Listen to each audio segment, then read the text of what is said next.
want to talk to you about episodes 3 and 4 of Marry My Husband and all the shit I want to talk, how satisfying some scenes are, some theories that might turn out to be true, and all sorts of other good stuff.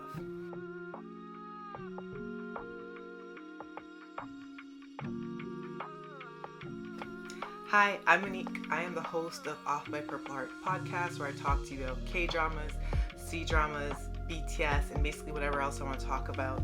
Today's episode, I want to get into episodes 3 and 4 of Marry My Husband. This is the new K-drama revenge thriller / comedy starring Parkman Young, who's my favorite K actress right now, and she's absolutely killing it in this role. I've watched all of episode 3, and I have to tell you, it was so incredibly satisfying seeing that entire school reunion scene. So we last left off that she had a complete makeover, was stepping into the school reunion, and all the bullies and her psychotic best friend, quotation marks, kind of turned around and mid-gasp. And we kind of pick up from that, and we go through kind of like a sequence of her going to get the makeover. And I gotta be honest, a lot of times when you're dealing with conventionally attractive actresses, the whole montage of doing a makeover really gets under my skin. It's super annoying. It's like there was nothing wrong with the actress prior to the makeover. Parkman Young obviously is stunning. She looks stunning even with plain makeup and glasses and wearing a normal t-shirt and a sweatpants. So it's kind of, you're kind of rolling your eyes at it, but one of the things that I think was a really great direction was, as she was receiving this makeover, she goes towards a full-length mirror. You know, she's in this really high-class boutique. Her best friend is hooking her up. She's like, no, let's get you all pretty and together. Let's pull yourself together so you can walk in to that school reunion with style. And she looks in that full-length mirror, and she kind of sees a reflection of herself while she was having cancer in the future timeline. And she just starts to well up, like her eye starts to water, because she can't believe just how she looks now. Like, she just looks like this fully beautiful, vivacious woman. And to have the trauma that she had, where she had cancer, was undergoing treatments, and her piece of shit husband was doing nothing for her, cheating on her with her psychotic best friend, heavy on the psychotic best friend, and for everything to come to now and to realize that she actually has a real friend, not even just in the office, but an actual friend that actually cares about her well-being and did something extremely nice for her just because she wanted to express gratitude for everything that Parkman Young's character has done. And I really loved that moment. That kind of clinched everything for me, and that made the whole montage worth it. Plus, Parkman Young just looks gorgeous, right? Like, all the outfits that she got styled together in that whole scene, I was like, ooh, those are good. Those are hot. I would wear those. They're really, really nice outfits. But the dinner scene itself was so satisfying. One, she looked fantastic. She immediately put that misogynistic pig that was at the table in his place when he was like, oh my God, you look so pretty now. What happened? You were like such a slovenly, disgusting nerd last time I saw you. What happened? And she immediately puts him in his place and is like, wow, you're rude. I just sat down. Can you not? Which I absolutely loved. And then the high school bullies, who I really don't understand what the hell. Like, I understand there's a lot of commentary as far as bullying in South Korea in particular, and this is like a through line in a lot of dramas, but their excuses for why they bullied the female lead so much is absolutely astronomically stupid.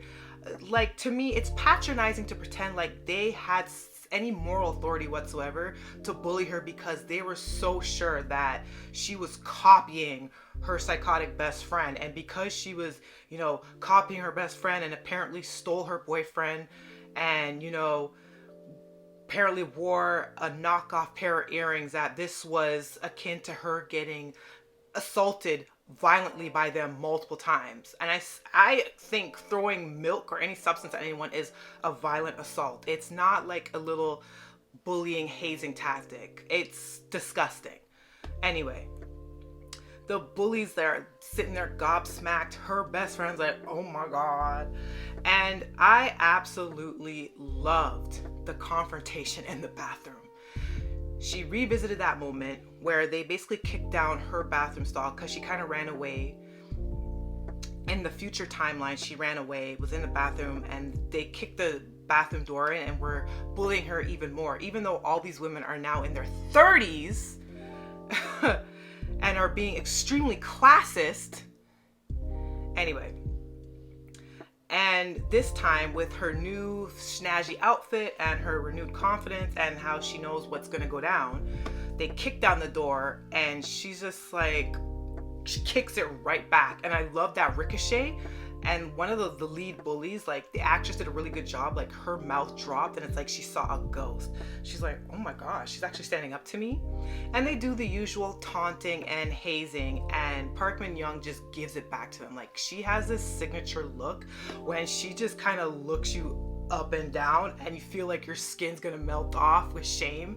Like she did that look and it was just like chef's kiss. It was absolutely perfect. And the way that she took down every single rumor that they lodged against her as to reasons why they were justified in torturing her for like 3 years in high school, she took it down one by one by one, which was phenomenal. Only for like the big confrontation scene for everyone to basically turn to the best friend, the psychotic best friend, and like, what the hell is going on? I thought you said that you were the manager at the company. Now she's telling us she's actually the assistant manager and she's the one that brought you into the company. What are you talking about? This, that, and the third? Are you trying to like set her up? Like the entire confrontation scene. And it's kind of funny because the bully still wasn't letting Parkman Young's character off the hook. Like she still had shit to say. She still had to dress her down. And the female lead basically called her out on it. Said, you were just looking for excuses to bully me.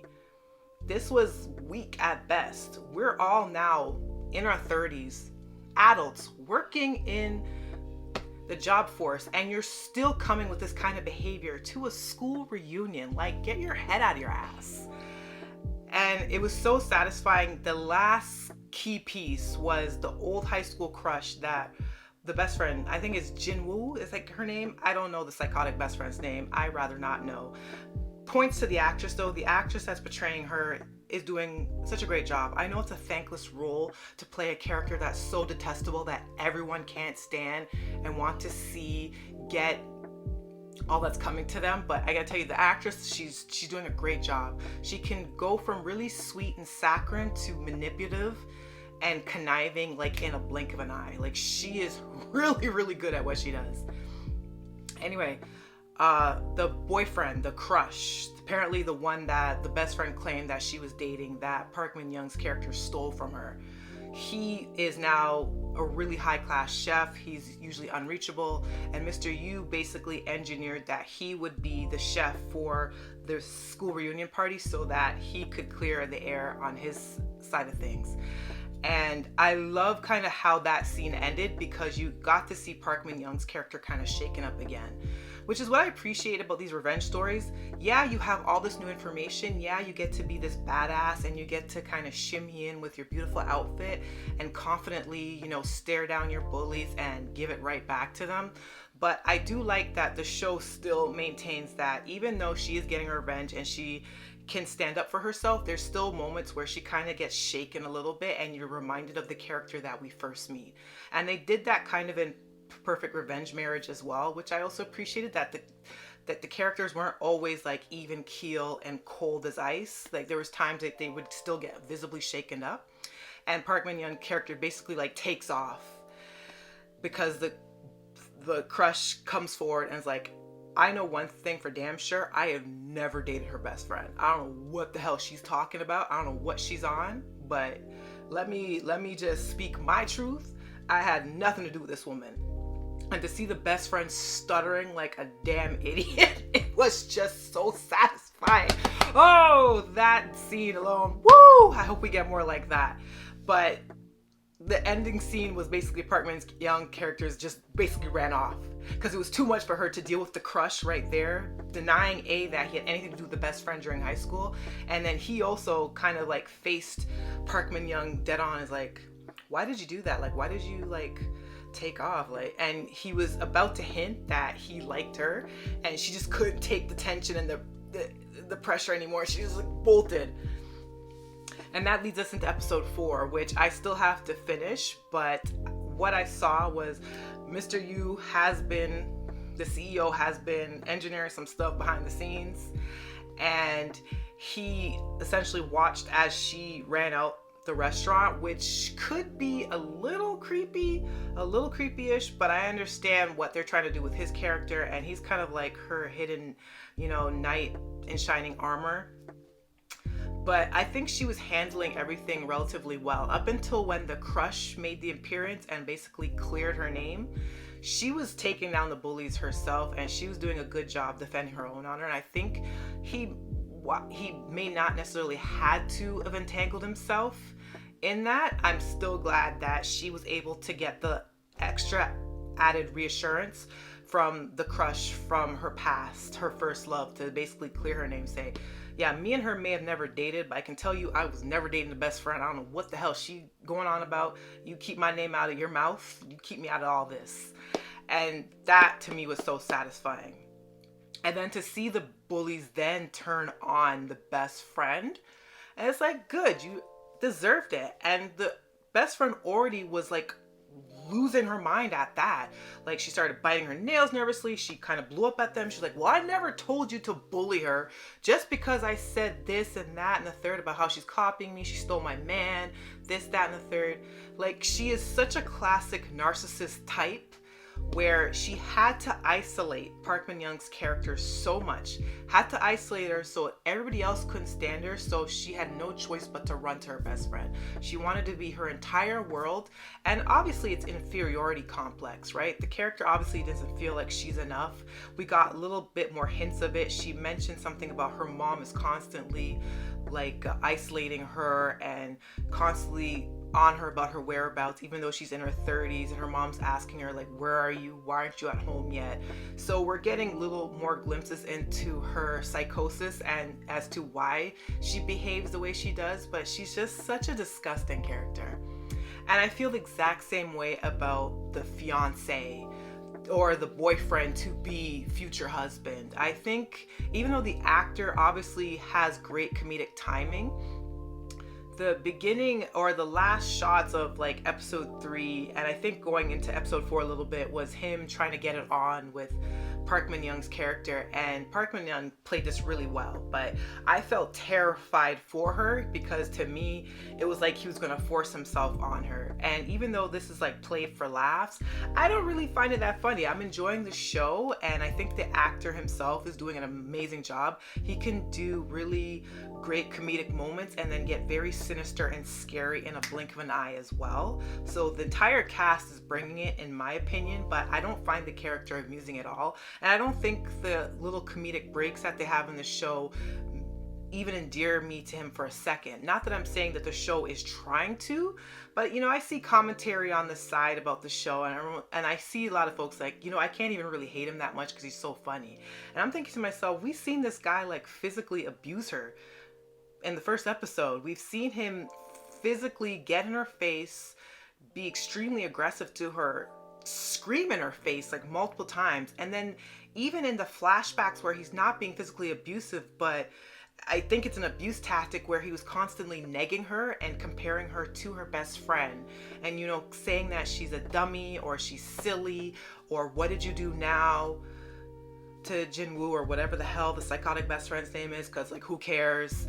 Like, to me his character is disgusting. The actor, phenomenal, doing a great job. You won't get any more arguments from me, but the character is detestable, and I don't see any redeeming qualities in him, and any type of comedic moments that he might have in the show to add a little bit of levity makes no difference to me. I'm like, get him off my screen. Just get him off my screen.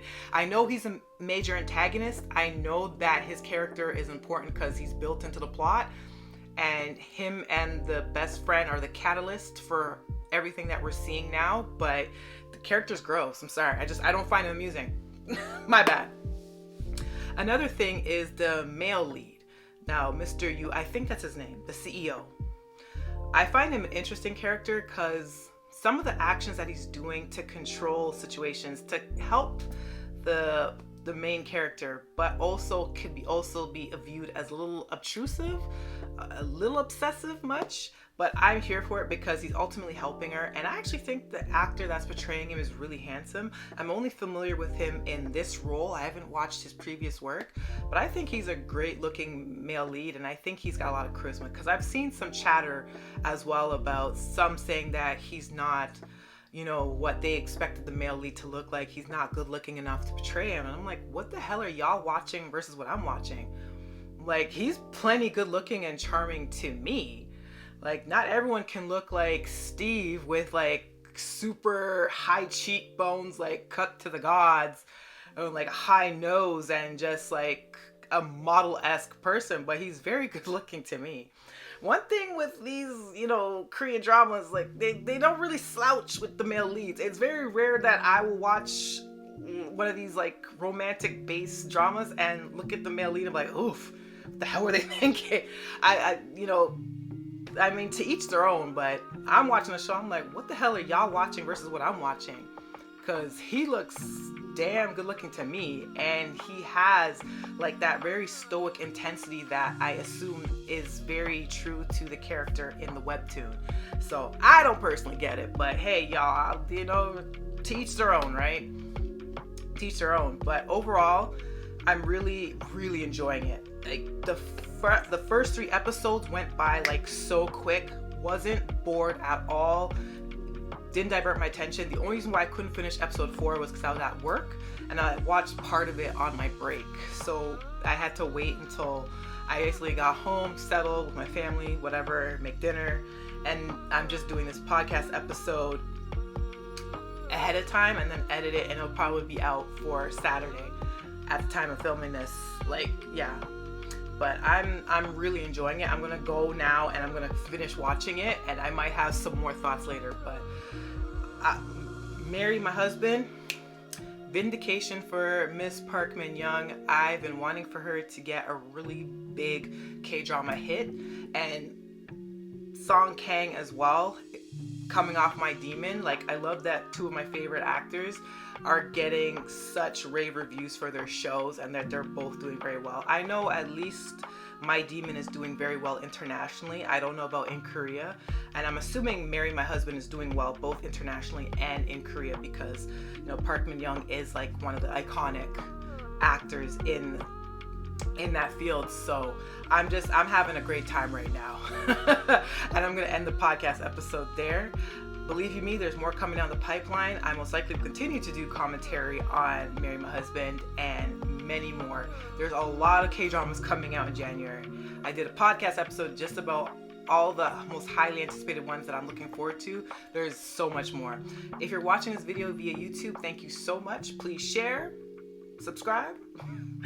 And if you're listening via Spotify, if you're listening via Apple Podcasts, I am really appreciative of you as well. And please share, 5 stars across the board, 10s across the board. Till the next episode, okay? Bye.